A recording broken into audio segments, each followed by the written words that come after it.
Hey guys, Shakarez or Killbot here, and today I'm bringing you an item analysis, which is something I haven't done for ages now. And today I wanted to talk about Face of the Mountain. Now, Face of the Mountain is one of the 3 paths for support, and you usually see it on Leona and sometimes Thresh.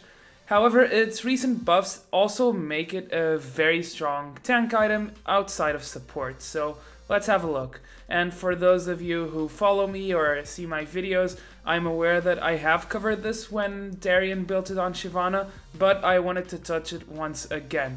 So overall, the gold value of the item actually went slightly down, mainly because of the gold cost going up.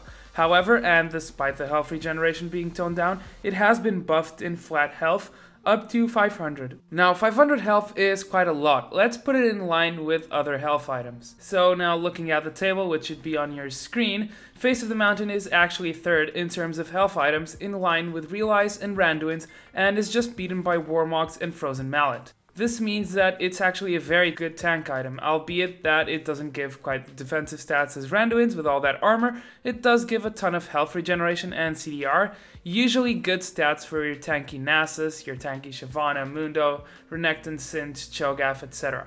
But that's not all there is to Face of the Mountain. The most important part for me is its active. Now, I'll quote, "Unique Deadly Phalanx. You shield a target ally for 10% of your max health for 4 seconds. After 4 seconds, the shield explodes, dealing magic damage equal to 100% of the target's AD plus 30% of the target's AP. And it has a 60-second cooldown." Now, the explosion part is irrelevant. What I want to focus on is the active. It scales with 10% of your maximum HP. So this means an 100 HP shield for each 1000 HP you have.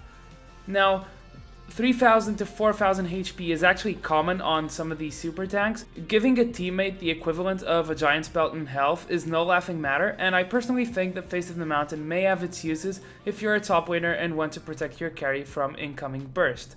What's more is that the shield given is also affected by any health increasing abilities your champion may have, so abilities like Nasus's Fury of the Sands, Renekton's Dominus, Cho'Gath's Feast, and Lulu's Wild Growth do affect the HP value on the shield given. Now, you might be thinking, well, Relic Shield is a pretty useless item for a top laner to have. You have no one to share the gold income with, and that is actually pretty correct. However, if you look at Face of the Mountain's build path, you'll notice that it builds off Kindle Gem, meaning that you can probably just build a Kindle Gem and hold on to it until you want to get Face of the Mountain. This is especially useful on someone like Nasus, who really likes the CDR, but doesn't really build any item building off of Kindle Gem besides Spirit Visage.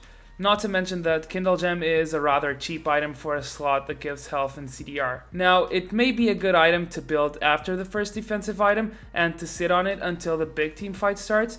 Usually this only happens 25 to 30 minutes in, so you'll have plenty of time to finish up your Face of the Mountain after you build Kindle Gem. When I last mentioned this item as a possible viable purchase for tanks, people said you'd probably be better off going for a Locket instead. However, Locket was changed in patch 4.5 into a magic resistance item. While it still provides a shield, it's only 230 at level 18 and it requires you to be rather close to the target, whereas Face of the Mountain's Deadly Phalanx can be targeted.